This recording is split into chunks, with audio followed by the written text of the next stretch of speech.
Hello everyone, welcome back to World Citizen, where we give a global perspective on issues that are affecting you. It's been an exciting weekend for humanity, because the majority of nations around the world are choosing to reconcile differences, have diplomatic talks, and develop a persistent working relationship in the name of peace.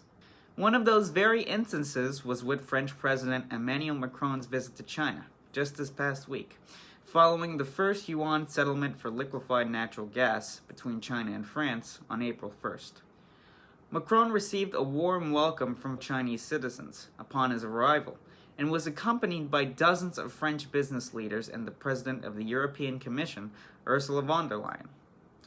The primary goals of the visit were to involve China in shared responsibility for peace and stability, to strengthen the Franco-Chinese trade relationship, and to revitalize cultural links between the two nations in 2023. The topic of peace in Ukraine was especially emphasized and discussed by Macron, von der Leyen, and Xi, who made clear to both leaders that the Ukraine crisis cannot bear on the development of their relations.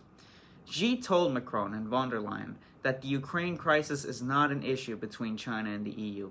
China will continue to play a positive role in facilitating peace talks, while it, quote, supports EU efforts to propose approaches and plans for a political settlement of the Ukraine crisis, and to build a balanced, effective, and sustainable European security framework, which serves the fundamental and long-term interests of the EU.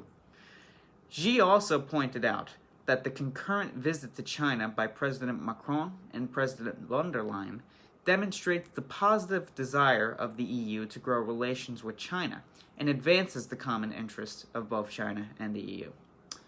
Amid the turbulence in the international community, these gestures and meetings are positive signals that the world still genuinely wants to stabilize global relations and dispel concerns that the EU is dependent on America.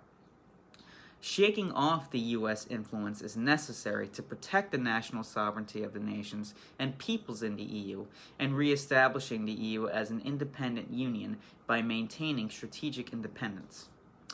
During his plane ride back to France at the end of the visit, he conducted an interview with Politico that also shared his remarks on his outlook on Taiwan moving forward.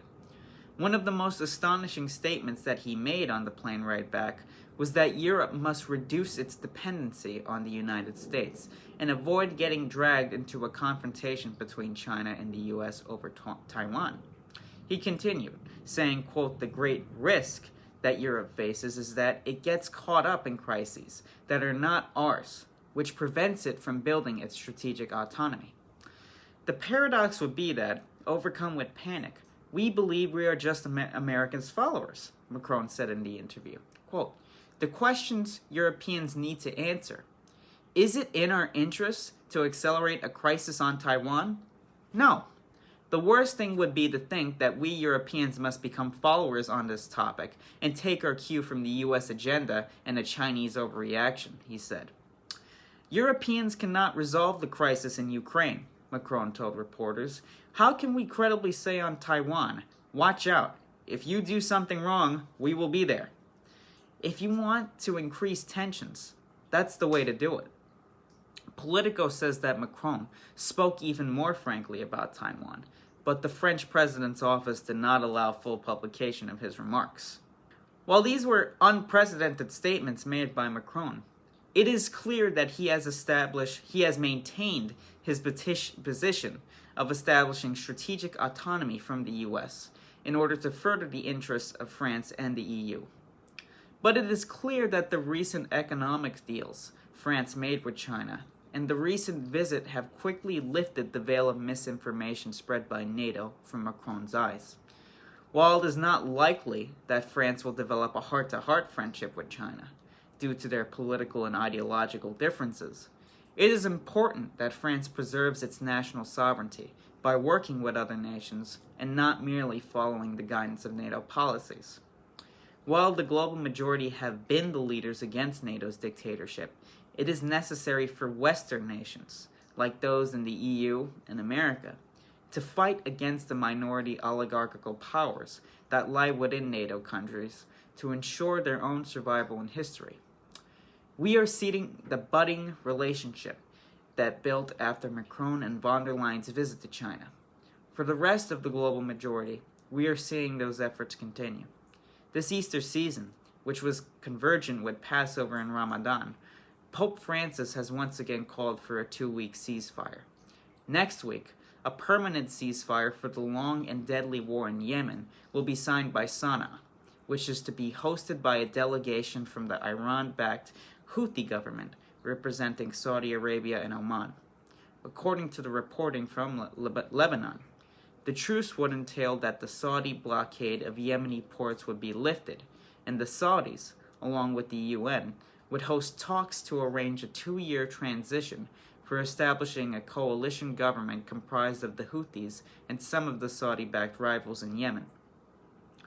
During a joint press conference on April 8th, Russian Foreign Minister Sergei Lavrov reported that he and Turkish Foreign Minister Mevlut Cavusoglu discussed preparations for a meeting among the foreign ministers of Syria, Russia, Iran, and Turkey. That, quote, "We need to hold a meeting of foreign ministers. As for normalizing relations between Turkey and Syria, the very fact that they have been holding meetings between their defense ministers, heads of security services, and deputy foreign ministers since December 2022, this year they took place in March and April, shows that the process is underway.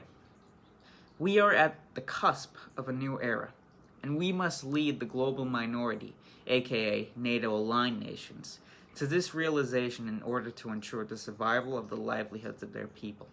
The Schiller Institute is hosting a conference on April 15th to 16th titled, "Without the Development of All Nations, There Can Be No Lasting Peace for the Planet," where we will lay out our proposal for bringing on this new era as peacefully as possible. We cannot resist the inevitable if we want peace upon this earth. We will have information and a link in the description to register for the conference. Thanks again. This is Kind of Thistlethwaite. I'll see you again soon.